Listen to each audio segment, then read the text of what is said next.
Hello, students. So now we start a very important topic from life processes chapter, digestive system in human beings. From there, 4 to 5 marks question repeatedly asking from this topic in board exam.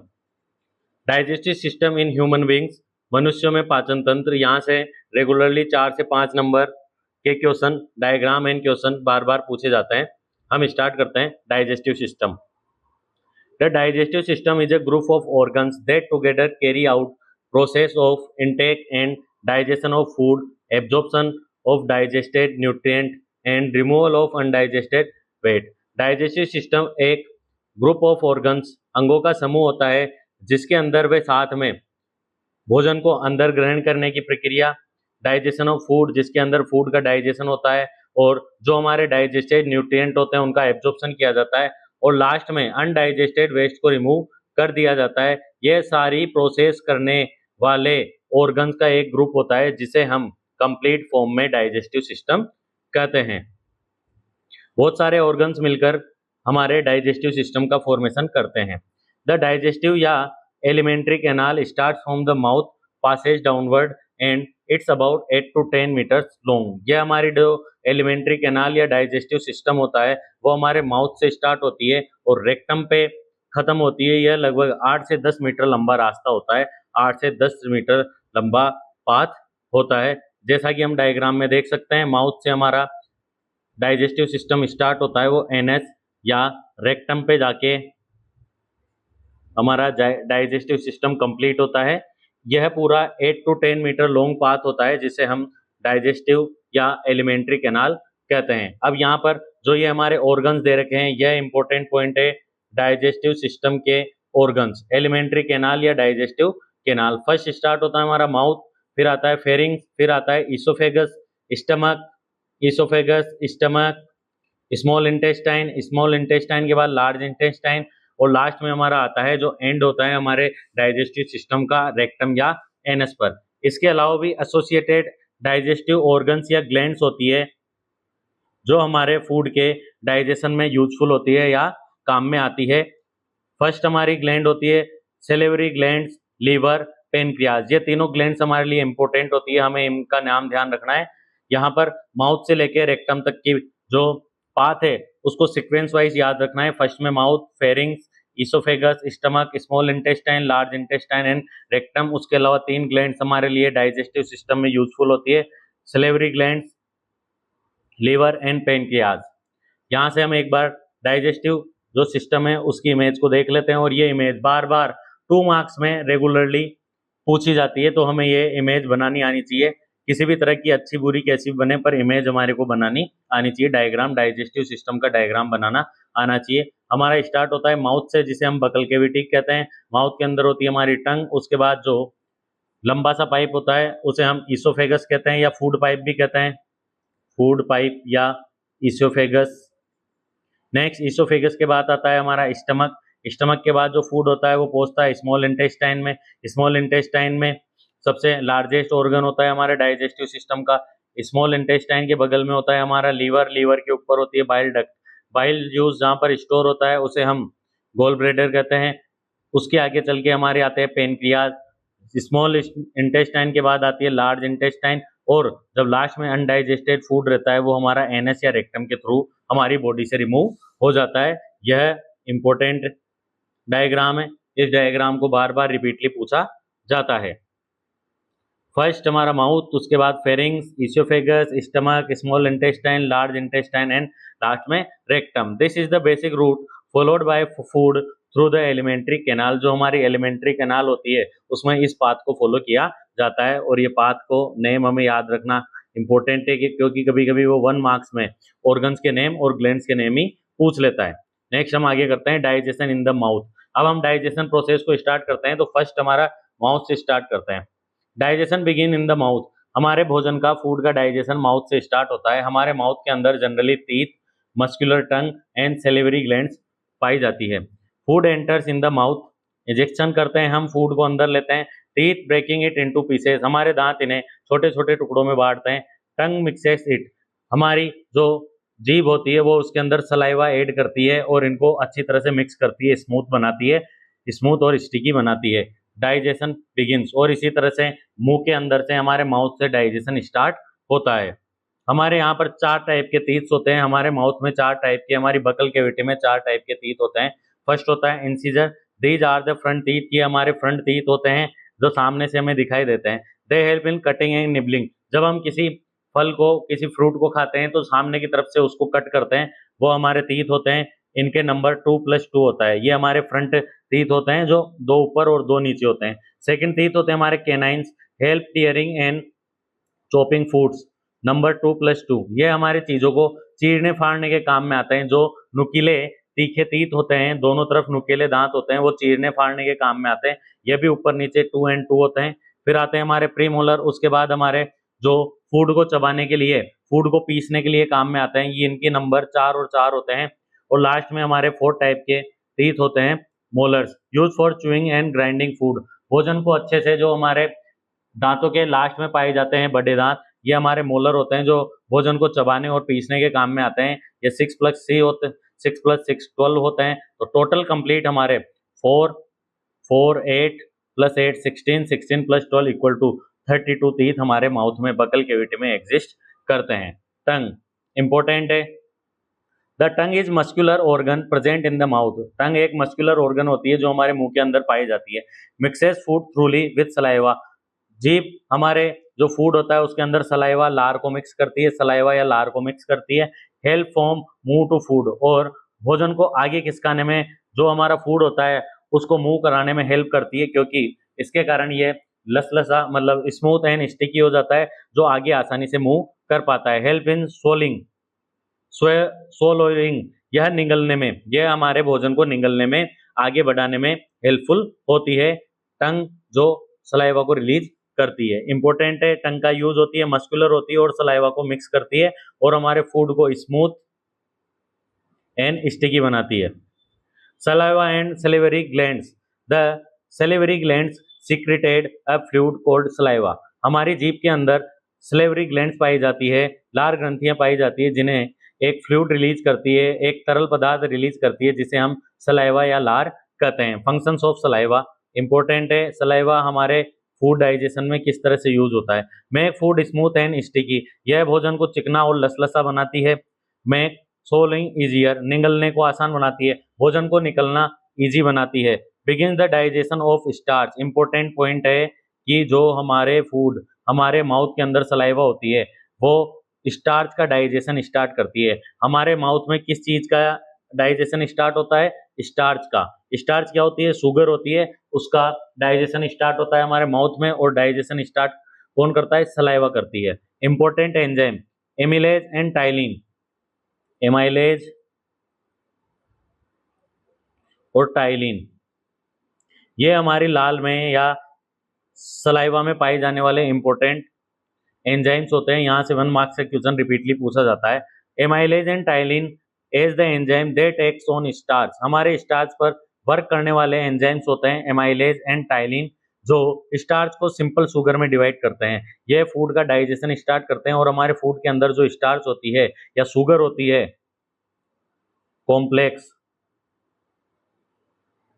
Complex sugar just like starch को simple sugar में divide करती है, simple sugar में तोड़ती है, और यहाँ से हमारे फूड का डाइजेशन स्टार्ट होता है माउथ से।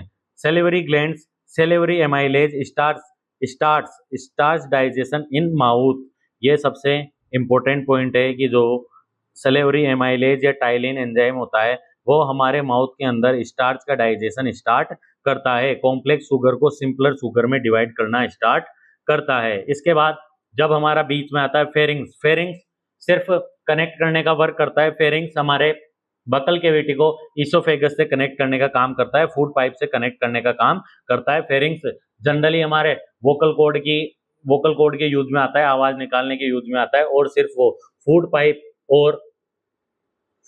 और बकल कैविटी को कनेक्ट करने का काम करता है। नेक्स्ट हमारा पार्ट आता है एलिमेंट्री कैनाल का, इसोफेगस या food pipe. The oesophagus is the tube, यह एक ट्यूब लाइक स्ट्रक्चर होती है through which food passes from the mouth towards the stomach, जिसके थ्रू हमारा भोजन मुंह से स्टमक की ओर गति करता है, स्टमक की ओर आगे बढ़ता है। आगे आता है पेरिस्टेलिसिस, पेरिस्टेलिसिस इंपॉर्टेंट पॉइंट है। पेरिस्टेलिसिस क्या होता है? The oesophagus produce a special muscular movement called peristalsis. जो हमारी इसियोफेगस ट्यूब लाइक स्ट्रक्चर होती है वो एक स्पेशल तरह की मस्कुलर मूवमेंट जनरेट करती है, जिसके थ्रू हमारा फूड पार्टिकल, जो हमारा फूड होता है वह उस ट्यूब के थ्रू स्टमक तक पहुंचता है, और इस मस्कुलर मूवमेंट को हम पेरिस्थेलेसिस कहते हैं। पेरिस्थेलेसिस इंपॉर्टेंट क्वेश्चन है कि ओएसियोफेगस पेरिस्थेलेसिस मूवमेंट के थ्रू फूड को ट्यूब से स्टमक तक भेजता है, और जो जिस फूड के अंदर हमारा लार सलाइवा मिक्स होती है, सलाइवा मिक्स होने के बाद जो फूड हमारे माउथ से स्टमक की तरफ जाता है, हमारे माउथ से स्टमक की तरफ जाता है, उसे हम बोलस कहते हैं। क्या कहते हैं? बोलस। जिस फूड के अंदर सलाइवा मिक्स होती है और वो हमारे माउथ से स्टमक की ओर जाता है, उस फूड को हम बोलस कहते हैं। अनडाइजेस्टेड फूड को हम बोलस कहते हैं। और इसके अंदर जो हमारी ट्यूब होती है वो सिंपली इस तरह का फॉर्मेशन करती है कि उस पर इस तरह का प्रेशर बनाती है, बार बार कॉन्ट्रैक्शन और कंप्रेशन, कॉन्ट्रैक्शन और श्रिंक होती है और वापस से फैलती है, जिसके कारण फूड पे प्रेशर बनता है और वो फूड ट्यूब में नीचे की ओर डाउनवर्ड्स की तरफ मूव करता है। इस मोशन को हम, इस मस्कुलर मूवमेंट को पेरिस्थेलेसिस कहते हैं। जो हमारी एसियोफेगस ट्यूब होती है वो मस्कुलर मूवमेंट फॉर्म करती है। उस मस्कुलर मूवमेंट के कारण हमारा फूड स्टमक की ओर मूवमेंट करता है, डाउनवर्ड्स मूवमेंट करता है माउथ से, उस मूवमेंट को हम पेरिस्थेलेसिस कहते हैं। और जो स्टिकी स्मूथ चिपचिपा फूड होता है, जो सलाइवा मिक्स फूड होता है, जो माउथ से स्टमक की ओर जाता है, उसे हम बोलस कहते हैं। इंपॉर्टेंट क्वेश्चन है बोलस। बोलस माउथ में जब सलाइवा मिक्स होती है तो उसके बाद जो स्मूथ स्टिकी फॉर्म होती है फूड की, उसे हम बोलस कहते हैं। और इंपॉर्टेंट पॉइंट है पेरिस्थेलेसिस। आगे, peristalsis help push food towards the stomach. Peristalsis motion हमारे फूड को पुश करता है स्टमक की तरफ जाने के लिए, डाउनवर्ड जाने के लिए मूव करता है। फ्लो माउथ से इसियोफेगस में पहुंचता है। इसियोफेगस पेरिस्थेलेटिक मूवमेंट जनरेट करता है, जिसके कारण वो फूड आगे स्टमक तक पहुंच पाता है। इंपॉर्टेंट पॉइंट है पेरिस्थेलेसिस। आगे आता है एपिग्लोटिस। यह भी एक इंपॉर्टेंट पॉइंट है, 1 मार्क का बार बार पूछा जाता है।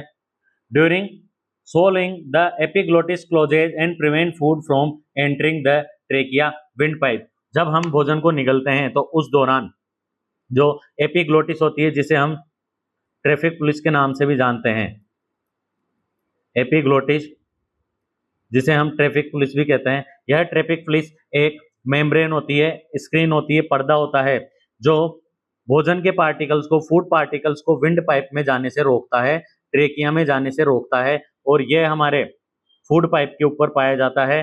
फूड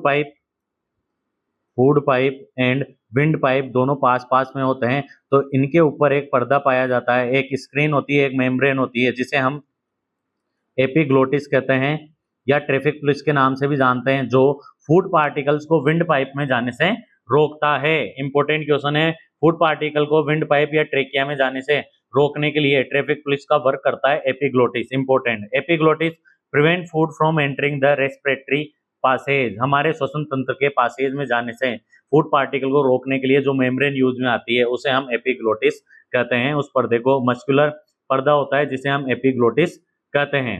नेक्स्ट हमारा पॉइंट है stomach.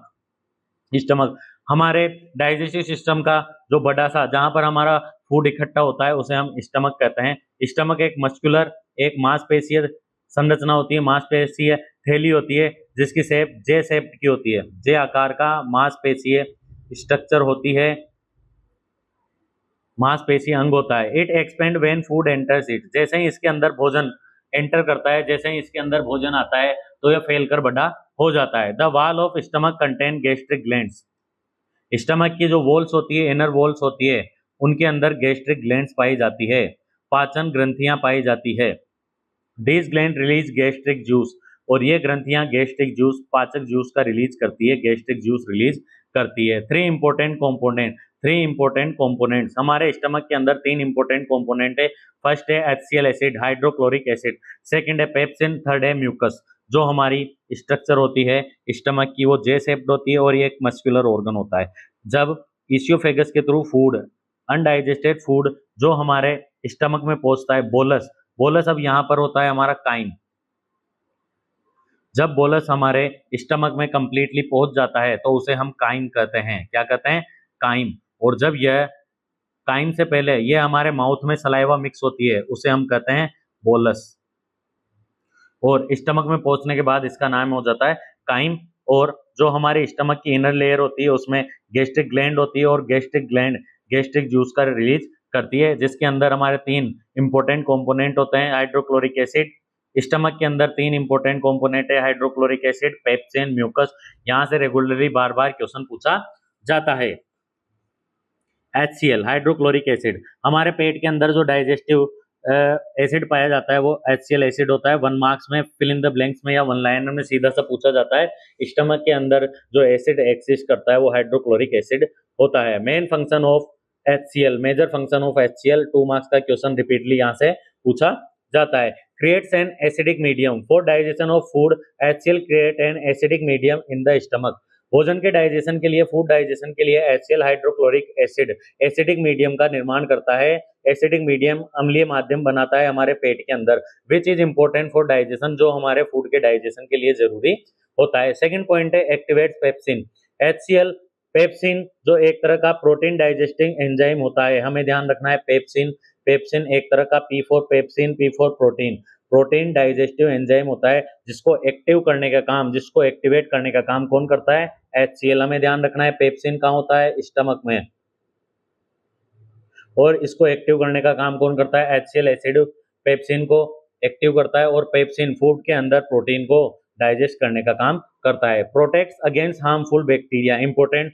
The acidic environment helps protect the stomach from harmful micro organism bacteria present in food.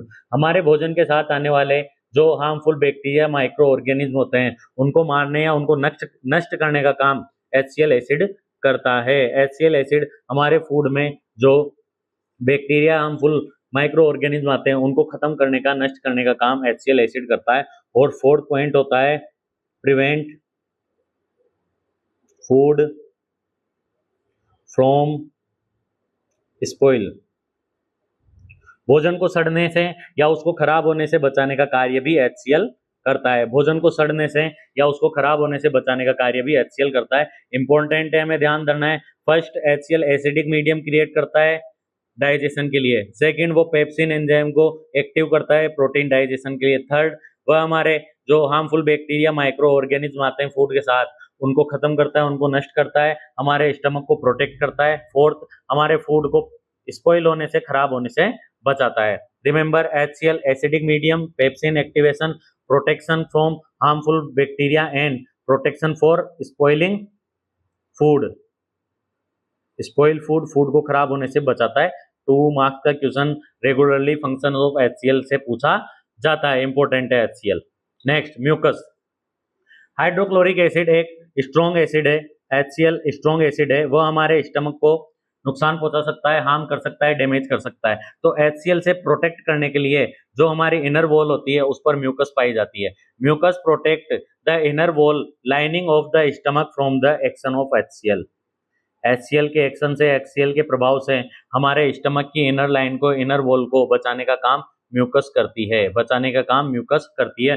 Mucus एक चिपचिपा लसलसा सा फ्लूइड होता है जो हमारी इनर वॉल और HCl के कॉन्टेक्ट को दूर रखता है, वह HCl को इनर वॉल के कॉन्टेक्ट में आने से रोकता है। तो हमारे स्टमक को प्रोटेक्ट करने का काम कौन करता है? HCl से। म्यूकस इंपॉर्टेंट पॉइंट है 1 मार्क्स का। HCl help digestion but mucus protect stomach from HCl। Mucus हमारे स्टमक को प्रोटेक्ट करता है HCl से, इंपॉर्टेंट। थर्ड पॉइंट है हमारा पेप्सिन। पेप्सिन एक डाइजेस्टिव एंजाइम होता है जो break down proteins present in the food.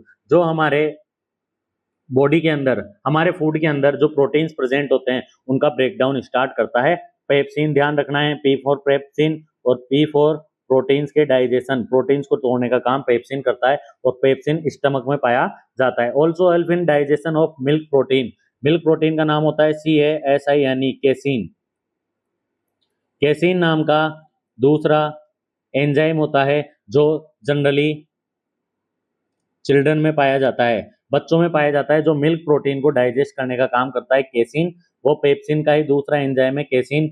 जो जनरली बच्चों में मिल्क प्रोटीन को डाइजेस्ट करने पर वर्क करता है। पेप्सिन प्रोटीन का डाइजेशन करता है। तो हमें ध्यान रखना है स्टमक में HCl एसिड होता है। HCl एसिड के वर्क, HCl एसिड से प्रोटेक्ट करती है हमारे को म्यूकस, और HCl एक्टिवेट करता है पेप्सिन को। पेप्सिन प्रोटीन डाइजेस्टिव एंजाइम होता है, और प्रोटीन का ही भाई होता है केसिन, जो बच्चों में मिल्क प्रोटीन को डाइजेस्ट करने में वर्क करता है। यहाँ से जो हमारा स्टमक के अंदर जो फूड होता है अनडाइजेस्टेड, उसे हम काइम कहते हैं, और उससे पहले जो सलाइवा मिक्स फूड होता है उसे हम बोलस कहते हैं। नेक्स्ट, स्टमक में भोजन आने के बाद यहाँ से डाइजेशन में प्रोटीन का डाइजेशन होता है। हमें ध्यान रखना है कि स्टमक के अंदर ओनली प्रोटीन का डाइजेशन होता है, फैट एंड कार्बोहाइड्रेट का डाइजेशन नहीं होता। स्टमक के अंदर प्रोटीन का डाइजेशन स्टार्ट होता है, फैट एंड कार्बोहाइड्रेट का डाइजेशन स्टार्ट नहीं होता। उसके बाद जो भोजन होता है वह अनडाइजेस्टेड फॉर्म में अर्धपचित अवस्था में स्मॉल इंटेस्टाइन के अंदर आता है। Small intestine important. Small intestine is the major site of digestion and absorption. हमारे भोजन का सबसे अधिक पाचन और एब्जॉर्प्शन स्मॉल इंटेस्टाइन के अंदर होता है। यह हमारा सबसे रिस्पॉन्सिबल है मैक्सिमम डाइजेशन के लिए और मैक्सिमम एब्जॉर्प्शन के लिए। स्मॉल इंटेस्टाइन फूड के मैक्सिमम डाइजेशन और मैक्सिमम एब्जॉर्प्शन के लिए जिम्मेदार होती है, रिस्पॉन्सिबल होती है। It also describe as the largest major part of alimentary canal या alimentary canal in the notes. इसे हम सामान्य रूप से हमारे डाइजेस्टिव सिस्टम का मुख्य भाग, मुख्य अंग या सबसे बड़ा अंग भी कहा जाता है। Complete digestion occur here. यहाँ पर हमारे फूड के अंदर जो न्यूट्रिएंट्स होते हैं, कार्बोहाइड्रेट्स, प्रोटीन एंड फैट्स, इनका कंप्लीट डाइजेशन स्मॉल इंटेस्टाइन के अंदर कंप्लीट होता है, जबकि जो हमारा स्टमक होता है उसके अंदर सिर्फ प्रोटीन का डाइजेशन होता है, फैट एंड कार्बोहाइड्रेट्स का डाइजेशन नहीं होता। फूड का कंप्लीट डाइजेशन स्मॉल इंटेस्टाइन में होता है। The small intestine receive digestive secretions from liver and pancreas. हमने 3 ग्लैंड्स पढ़ी थी। पहली सलेवरी ग्लैंड जो हमारे माउथ में पाई जाती है, दूसरी हमारी ग्लैंड है लीवर, तीसरी हमारी होती है पेनक्रियाज। लीवर एंड पेनक्रियाज दोनों हमारे स्मॉल इंटेस्टाइन में फूड को डाइजेशन करने के लिए वर्क करती है। अब यहाँ पर हम ग्लैंड पढ़ते हैं liver. The largest gland of human body. Liver हमारे बॉडी की, ह्यूमन बॉडी की लार्जेस्ट ग्लैंड होती है, सबसे बड़ी ग्लैंड होती है। The liver produce bile. ध्यान रखना है अपने, बाइल जूस का फॉर्मेशन या बाइल जूस का निर्माण लीवर के द्वारा किया जाता है। The bile produce by liver is stored in gall bladder. और जो बाइल का फॉर्मेशन लीवर के द्वारा किया जाता है वह एक अलग गोल ब्लैडर, अलग ऑर्गन गोल ब्लैडर में जाकर इकट्ठा होता है। तो हमें ध्यान रहता है formation of bile juice through liver. Liver bile juice का फॉर्मेशन करता है, जबकि बाइल जूस स्टोर्ड कहां पर होता है? गॉल ब्लैडर में। गॉल ब्लैडर में जाकर स्टोर होता है बाइल जूस। अब बाइल जूस या बाइल क्या होता है? Important. Bile perform 2 important function. ये दोनों इंपॉर्टेंट फंक्शन हमें याद रखना है। First, make the medium alkaline. Bile make the medium of small intestine alkaline. जो बाइल जूस होता है वो हमारे स्मॉल इंटेस्टाइन के मीडियम को एल्कलाइन क्षारीय बनाता है। Allowing the pancreatic enzyme to work effectively. ताकि जो पेनक्रियाज ग्लैंड से आने वाले जो पेनक्रियाटिक एंजाइम होते हैं वे आसानी से प्रभावी रूप से अपना कार्य कर सके। उनको कार्य करने के लिए जो मीडियम प्रदान करता है वो हमारा बाइल जूस प्रदान करता है। जिस प्रकार से HCl स्टमक में एसिडिक मीडियम बनाता है, उसी तरह से जो बाइल जूस होता है वो हमारे स्मॉल इंटेस्टाइन में एल्कलाइन मीडियम का निर्माण करता है। Help in the fat emulsification. Important point है बाइल जूस का formation. Fats are present as large globules. Fat होते हैं जो बड़ी बड़ी गोलिकाओं के रूप में या बड़े बड़े कणों के रूप में पाए जाते हैं। Bile break these large fat globules into smaller globules. This process is called emulsification. Emulsification की डेफिनेशन पूछी जाती है। हमारे फूड के अंदर जो फैट पार्टिकल्स होते हैं वो बड़े बड़े गोलिकाओं के रूप में या लार्ज ग्लोब्यूल्स के रूप में पाए जाते हैं। तो बाइल जूस उन पर क्रिया करता है और उनको छोटी छोटी स्मॉल ग्लोब्यूल्स के फॉर्म में डिवाइड करता है। इस प्रोसेस को हम इमल्सिफिकेशन कहते हैं। तो फैट को डिवाइड करने का काम, फैट को तोड़ने का काम, फैट को ब्रेक डाउन करने का काम बाइल जूस करता है। और वो कहाँ करता है? स्मॉल इंटेस्टाइन के अंदर। इंपॉर्टेंट पॉइंट है, हमें ध्यान रखना है। जो लार्ज फैट होता है उस पर बाइल जूस रिएक्ट करता है और उसको स्मॉल फैट में छोटे छोटे टुकड़ों में डिवाइड करता है। तो बाइल जूस बाइल जूस का फॉर्मेशन लीवर करता है, ये गोल ब्लेडर के अंदर इकट्ठा होता है। इसके दो वर्क होते हैं, पहला एल्कलाइन मीडियम का फॉर्मेशन करता है ताकि pancreatic enzyme easily effectively work कर सके। सेकंड इमल्सिफिकेशन में हेल्प करता है, बड़े बड़े लार्ज फैट को स्मॉलर सब्सटेंस में, कॉम्प्लेक्स फैट को सिंपलर सब्सटेंस में, सिंपलर फॉर्म में तोड़ने का काम करता है। Emulsification breaking large fat globules into smaller globules, बड़े बड़े कणों को छोटे कणों में तोड़ने का कार्य करता है। नेक्स्ट हमारी ग्लैंड है पेनक्रियाज, कंपाउंड ग्लैंड। पेनक्रियाज हमारी बॉडी की कंपाउंड ग्लैंड होती है। हमें पता है कि हमारी बॉडी में दो टाइप की ग्लैंड्स होती है, एक होती है एंडोक्राइन, दूसरी होती है एक्सोक्राइन। ऐसी ग्लैंड जो सीधे किसी पाइप के थ्रू अपने एंजाइम को रिलीज करती है उसे हम एंडोक्राइन कहते हैं, और जो सीधे ब्लड में हमारे ब्लड के अंदर एंजाइम को या हार्मोन को रिलीज करती है उसे हम एंडोक्राइन कहते हैं, और जो पाइप के थ्रू हार्मोन को रिलीज करती है उन्हें हम एक्सोक्राइन ग्लैंड कहते हैं। इनके पास ट्यूब होती है और ये ट्यूबलेस होती है जो सीधा ब्लड के अंदर रिलीज करती है, और ट्यूब के थ्रू जहां पर इनकी जरूरत होती है एंजाइम के वहां पर रिलीज करती है। द एंडोक्राइन हार्मोन्स, वैसे तो ये 4 टाइप के होते हैं पर हमारी बुक में हमारी बुक में 2 ही दे रखे हैं, insulin and glucagon. Insulin and glucagon दोनों हमारी ब्लड शुगर को कंट्रोल करते हैं। Insulin hormone and glucagon hormone दोनों हमारी ब्लड शुगर को कंट्रोल करते हैं। इंसुलिन ब्लड शुगर को कम करता है, ज्यादा ब्लड शुगर होने पर कम करने का कार्य करता है, और जब हम बहुत टाइम तक खाना नहीं खाते, दिन में व्रत या उपवास करते हैं तो हमारे शरीर को एनर्जी की जरूरत होती है, तो ग्लूकेगोन हार्मोन हमारी ब्लड शुगर को बढ़ाता है, हमें एनर्जी देने का काम करता है। ब्लड शुगर को बढ़ाने का काम करता है ग्लूकेगोन, और ब्लड शुगर को कम करने का काम करता है इंसुलिन। इंसुलिन की कमी से हमारे को डायबिटीज होता है, मधुमेह नाम का रोग होता है, डायबिटीज होता है, तो ये इंपॉर्टेंट है। इंसुलिन ब्लड शुगर को कम करता है, ग्लूकेगोन ब्लड शुगर को बढ़ाता है, दोनों ही एक दूसरे के कॉम्प्लीमेंट्री होते हैं, एक दूसरे के पूरक होते हैं, दोनों ही हमारे लिए जरूरी होते हैं। Also mention the secretion of pancreatic juice. Pancreas insulin और ग्लूकेगोन के अलावा पेनक्रियाटिक जूस भी रिलीज करता है, जो डाइजेस्टिव जूस होता है, जो हमारे फूड को कंप्लीटली डाइजेस्ट करता है। कंप्लीटली डाइजेस्ट करने के लिए जो जूस रिक्वायरमेंट होता है वो पेनक्रियाज के थ्रू भेजा जाता है, जिसे हम पेनक्रियाटिक जूस कहते हैं, जो हमारे फूड को कंप्लीट डाइजेस्ट करता है। For digestion pancreatic juice contain enzyme that help digest food.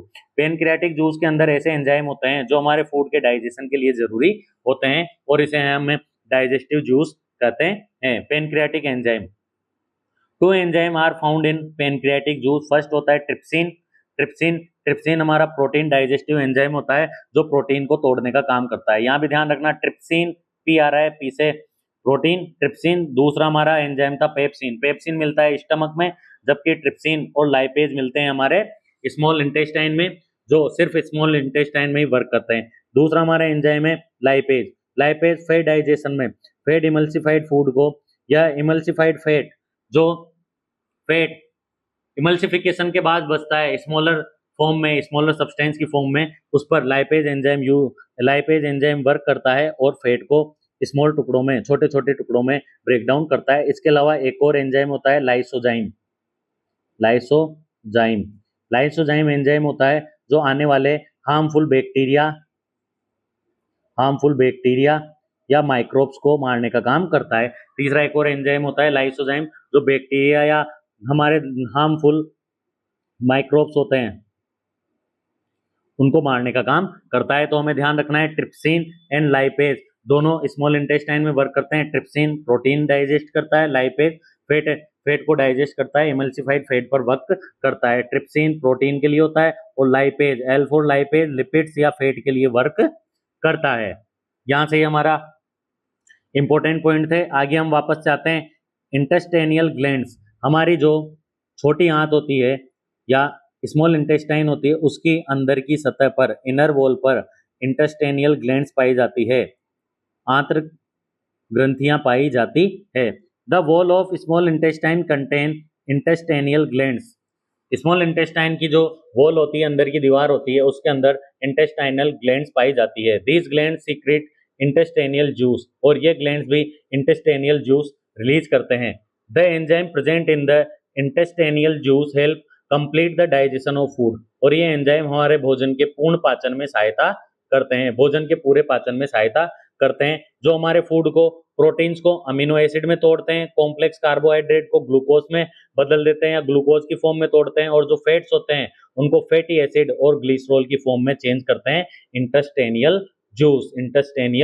Juice जो हमारा फूड होता है वो लास्ट में फूड के अंदर प्रोटीन एमिनो एसिड में चेंज होता है, कार्बोहाइड्रेट ग्लूकोज में चेंज होता है, और फैट होते हैं वो फैटी एसिड और ग्लिसरॉल के फॉर्म में चेंज होते हैं। और ये सारी प्रोसेस होती है हमारी स्मॉल इंटेस्टाइन के अंदर, स्मॉल इंटेस्टाइन के अंदर ये सारी प्रोसेस कंप्लीट होती है। नेक्स्ट पॉइंट आता है हमारा एब्जॉर्प्शन ऑफ फूड। फूड के डाइजेशन होने के बाद ये सोल्यूबल फॉर्म में जनरेट होता है, सोल्यूबल फॉर्म में बदल जाता है, और उस फूड का फिर डाइजेशन उस फूड का एब्जॉर्प्शन स्टार्ट होता है। After digestion the digested food must enter the body. भोजन के डाइजेशन के बाद उस भोजन का हमारे शरीर के अंदर प्रवेश करना जरूरी होता है। This process is called absorption. इस प्रक्रिया को हम एब्जॉर्प्शन या अवशोषण कहते हैं। इस प्रक्रिया को हम अवशोषण कहते हैं। Digested food is absorbed through the inner wall of intestine. Digested food का एब्जॉर्प्शन हमारे इंटेस्टाइन के इनर वॉल के द्वारा किया जाता है। इंटेस्टाइन की जो आंतरिक सतह होती है, अंदरूनी सतह या इनर वॉल होती है, उसके द्वारा एब्जॉर्ब सोल्यूबल फॉर्म में डाइजेस्टेड फूड का एब्जॉर्प्शन किया जाता है। The small intestine is specially adapted for this function. और एब्जॉर्प्शन की जो प्रोसेस होती है वह स्मॉल इंटेस्टाइन के अंदर ही होती है। अब हमारा नेक्स्ट इंपॉर्टेंट पॉइंट है villi and blood vessels in villi. Villi important point है, बार बार 1 मार्क्स या 2 मार्क्स का क्वेश्चन पूछा जाता है। What are villi? The inner wall of small intestine contain numerous finger like projection called villi. हमारी small intestine की जो अंदर वाली सतह होती है, आंतरिक सतह होती है, उसमें बहुत सी संख्या में फिंगर लाइक प्रोजेक्शन, उंगली नुमा संरचनाएं, उंगली के उभार नुमा संरचनाएं पाई जाती है, जिन्हें हम विली कहते हैं। यहाँ डायग्राम में बताया गया है इस तरह की स्ट्रक्चर होती है जिन्हें हम विली कहते हैं, और ये फूड का एब्जॉर्प्शन करने में यूज आती है। Function of villi increase the surface area of absorption. जब फूड का एब्जॉर्प्शन होता है तो यह सरफेस एरिया को बढ़ा देती है, जिससे कि फूड का एब्जॉर्प्शन ज़्यादा से ज़्यादा हो सके। सरफेस एरिया बढ़ने के कारण फूड के एब्जॉर्प्शन की रेट बढ़ जाती है। Help absorb digested nutrient efficiently, और जो डाइजेस्टेड न्यूट्रिएंट होते हैं उनको प्रभावी रूप से एब्जॉर्ब करने का काम करती है। फूड को ज़्यादा से ज़्यादा एब्जॉर्ब करने के लिए वो सरफेस एरिया को इंक्रीज कर देती है, और उसके अलावा हमारे डाइजेस्टेड न्यूट्रिएंट को इफेक्टिवली एब्जॉर्ब करने का काम कौन करता है? विलीज करती है। और विलीज हमारी स्मॉल इंटेस्टाइन की इनर वॉल पर पाई जाती है, जो एक फिंगर लाइक स्ट्रक्चर होती है। फिंगर लाइक स्ट्रक्चर होती है, इंपॉर्टेंट है, 2 मार्क्स का क्वेश्चन बार बार विलीज से पूछा जाता है। The villi are highly supplied with blood vessels. Villi के अंदर बहुत अधिक मात्रा में ब्लड वेसल्स पाई जाती है, रक्त नलिकाएं, खून की नलियां पाई जाती है। These blood vessels carry the absorb food nutrient to different cell of the body. ये ब्लड वेसल्स हमारे भोजन को, एब्जॉर्ब किए गए न्यूट्रिएंट्स को, फूड को हमारी बॉडी के अलग अलग सेल्स के पास, हमारी बॉडी की अलग अलग कोशिकाओं तक पहुंचाने का कार्य करती है। विलीज फूड को एब्जॉर्ब करती है और एब्जॉर्ब करने के बाद उसे ब्लड वेसल्स में भेज देती है, और ब्लड वेसल्स उस एब्जॉर्ब फूड को हमारी बॉडी के डिफरेंट पार्ट में, डिफरेंट सेल के पास भेजती है। The absorb nutrient are then use. जो न्यूट्रिएंट होते हैं उनका यूज हम एनर्जी के लिए करते हैं। न्यू टिश्यूज, सेल्स नए टिश्यूज का फॉर्मेशन करती है, और जो हमारे पुराने डैमेज टिश्यू होते हैं उनकी रिपेयरिंग भी इस एनर्जी के द्वारा की जाती है। विलीज लार्ज सरफेस एरिया बनाती है, बेटर एब्जॉर्प्शन होता है, वो एब्जॉर्प्शन ब्लड वेसल्स में जाता है, और ब्लड वेसल्स उसे हमारे न्यूट्रिएंट रीच बॉडी सेल्स तक पहुंचाती है। उन न्यूट्रिएंट्स को हमारे बॉडी सेल्स तक पहुंचाने का काम ब्लड वेसल्स करती है। उसके बाद जो हमारा अनडाइजेस्टेड फूड होता है वो लार्ज इंटेस्टाइन में पहुंचता है। The food that remain unabsorbed passes into the large intestine. जो अनडाइजेस्टेड और अनएब्जॉर्ब्ड फूड बचता है वो अब स्मॉल इंटेस्टाइन के बाद लार्ज इंटेस्टाइन में पहुंचता है। लार्ज इंटेस्टाइन और स्मॉल इंटेस्टाइन में, स्मॉल इंटेस्टाइन की लंबाई ज़्यादा होती है, स्मॉल इंटेस्टाइन ज़्यादा बड़ी होती है, ज़्यादा लंबी होती है, लगभग 7 से 8 मीटर के अंदर की होती है। सबसे बड़ा हिस्सा स्मॉल इंटेस्टाइन का होता है। The main function is absorb water, salt and minerals. Important point है, लार्ज इंटेस्टाइन का मेजर वर्क होता है, मेजर फंक्शन होता है वाटर, सॉल्ट, मिनरल्स को एब्जॉर्ब करना है। इसके जगह, इसके साथ कहीं कहीं जगह ड्रग्स या मेडिसिन होती है, उसके अंदर ड्रग्स या मेडिसिन को एब्जॉर्ब करने का काम भी हमारे लार्ज इंटेस्टाइन करती है। तो हमें ध्यान रखना है, लार्ज इंटेस्टाइन के फंक्शन है वाटर को, सॉल्ट और मिनरल को एब्जॉर्ब करने का काम हमारा लार्ज इंटेस्टाइन करती है। अनडाइजेस्टेड फूड लार्ज इंटेस्टाइन में पहुंचता है और लार्ज इंटेस्टाइन उन अनडाइजेस्टेड फूड के अंदर से water, salt, minerals and drugs को एब्जॉर्ब करती है। हमें ध्यान रखना है, mainly water, salt and drugs को लार्ज इंटेस्टाइन में एब्जॉर्ब करती है। लास्ट में हमारा जो डाइजेस्टिव सिस्टम का है उसका लास्ट एंड आता है rectum. The rectum is the terminal end of the alimentary canal. हमारी डाइजेस्टिव सिस्टम या एलिमेंट्री कैनाल का जो आखिरी हिस्सा होता है, एक तरफ से हमारा माउथ, उसका फर्स्ट पार्ट होता है, फर्स्ट एंड होता है, और जो टर्मिनल एंड होता है वो हमारा रेक्टम होता है। The place where undigested material is temporarily stored before being removed from the body. Rectum वो जगह होती है जहां पर हमारा अनडाइजेस्टेड फूड टेम्परली स्टोर्ड रहता है, वहां पर रुका रहता है, और जब हमारा न्यूरॉन्स, हमारी बॉडी, हमारा ब्रेन उसको संकेत देता है, ऑर्डर देता है, उसके बाद हम उसका एक्सक्रीशन करते हैं, हम उसको हमारी बॉडी से रिमूव कर देते हैं एनस के थ्रू। रेक्टम एक थैलीनुमा स्ट्रक्चर होती है, सेक नुमा स्ट्रक्चर होती है, जहां अनडाइजेस्टेड मटेरियल शरीर से बाहर निकलने से पहले टेम्परेली अस्थायी रूप से इकट्ठा रहता है, और जब हमारी बॉडी वहां से सिग्नल देती है, न्यूरॉन्स के थ्रू सिग्नल देती है, तो हम एनएस के थ्रू इसको हमारी बॉडी से बाहर निकाल देते हैं, बॉडी से रिमूव कर देते हैं। इस तरह से हमारा डाइजेस्टिव सिस्टम कंप्लीटली वर्क करता है। और वापस से हम कंप्लीट डाइजेस्टिव सिस्टम का एक फॉर्मेशन देख लेते हैं। फर्स्ट, माउथ फूड इंटेक करते हैं, वहां पर चबाया जाता है और सलाइवा मिक्स होती है। सलाइवा के अंदर एमाइलेज या टाइलिन एंजाइम होते हैं जो स्टार्च का डाइजेशन स्टार्ट करते हैं। तो हमें ध्यान रखना है, हमारे फूड का डाइजेशन माउथ से स्टार्ट हो जाता है। उसके बाद आती है हमारे एसियोफेगस। एसियोफेगस पेरिस्टाल्सिस मोशन करती है, जिसके कारण हमारा फूड स्टमक की ओर मोशन करता है। स्टमक के अंदर गैस्ट्रिक जूस होता है, HCl एसिडिक मीडियम देता है, पेप्सिन प्रोटीन का डाइजेशन करता है, और म्यूकस हमारे स्टमक को प्रोटेक्ट करता है HCl से। नेक्स्ट हमारा आता है स्मॉल इंटेस्टाइन। स्मॉल इंटेस्टाइन में मैक्सिमम डाइजेशन होता है, मैक्सिमम एब्जॉर्प्शन होता है। बाइल जूस का फॉर्मेशन करता है लीवर, और ये इकट्ठा होता है गाल ब्लेडर में। बाइल जूस एल्कलाइन मीडियम बनाता है और एमल्सिफिकेशन करता है, फैट के पार्टिकल को तोड़ता है। पेनक्रियाटिक जूस रिलीज होता है जो हमारे फूड को कंप्लीटली डाइजेस्ट करता है, इसलिए इसको डाइजेस्टिव जूस भी कहते हैं। उसके अलावा हमारे स्मॉल इंटेस्टाइन में दो होते हैं, एक ट्रिप्सिन होता है, एक लाइपेज। ट्रिप्सिन प्रोटीन को ब्रेक डाउन करता है, और लाइपेज होता है वो लिपिड्स या फैट को डिवाइड करता है। इंटेस्टाइनियल जूस होता है जो कंप्लीटली डाइजेशन हमारे फूड का करता है। उसके अंदर फिर हमारी होती है विलीज जो फूड का एब्जॉर्ब करती है, और ब्लड वेसल्स और एब्जॉर्ब फूड को सेल्स तक पहुंचाती है। फाइनल प्रोडक्ट जो हमारे कार्बोहाइड्रेट होते हैं वो स्मॉल इंटेस्टाइन के अंदर ग्लूकोज के फॉर्म में चेंज होते हैं, प्रोटीन होते हैं वो अमीनो एसिड की फॉर्म में चेंज होते हैं, और फैट्स होते हैं वो फैटी एसिड या ग्लिसरॉल की फॉर्म में चेंज होते हैं। विलीज हमारे फूड का एब्जॉर्प्शन करती है, सरफेस एरिया को बढ़ा देती है, और ब्लड वेसल के थ्रू एब्जॉर्ब फूड को हमारी सेल्स तक भेजती है। लार्ज इंटेस्टाइन वाटर, सॉल्ट और मिनरल्स का एब्जॉर्प्शन करती है, साथ में ड्रग्स का एब्जॉर्प्शन भी करती है। Rectum temporary storage of undigested material, जो हमारी बॉडी में से अनडाइजेस्टेड अनवांटेड पार्टिकल या मटेरियल होता है उसको स्टोर रखने की जगह होती है रेक्टम, और उसके थ्रू जब हमारा ब्रेन हमें सिग्नल देता है तो एनएस के थ्रू हम उसे हमारी बॉडी से बाहर रिमूव कर देते हैं। और हमारी ये डाइजेस्टिव सिस्टम का डायग्राम है, ये डायग्राम बनाना हमें सीखना है। यहाँ से बार बार 2 मार्क्स का डायग्राम, बार बार नोटेड डायग्राम, जब भी हमें डायग्राम बनाना है तो वहाँ उसको नोटेड जरूर करना है। हर ऑर्गन का नेम करना है, उसका नेम जरूर लिखना है, tongue, mouth organ, oesophagus, stomach, small intestine, सभी को नोटेशन करना है। इस तरह से हमारा डाइजेस्टिव सिस्टम कंप्लीट होता है। नेक्स्ट पार्ट में हम पढ़ेंगे रेस्पिरेटरी सिस्टम, श्वसन तंत्र के बारे में पढ़ेंगे। Thank you.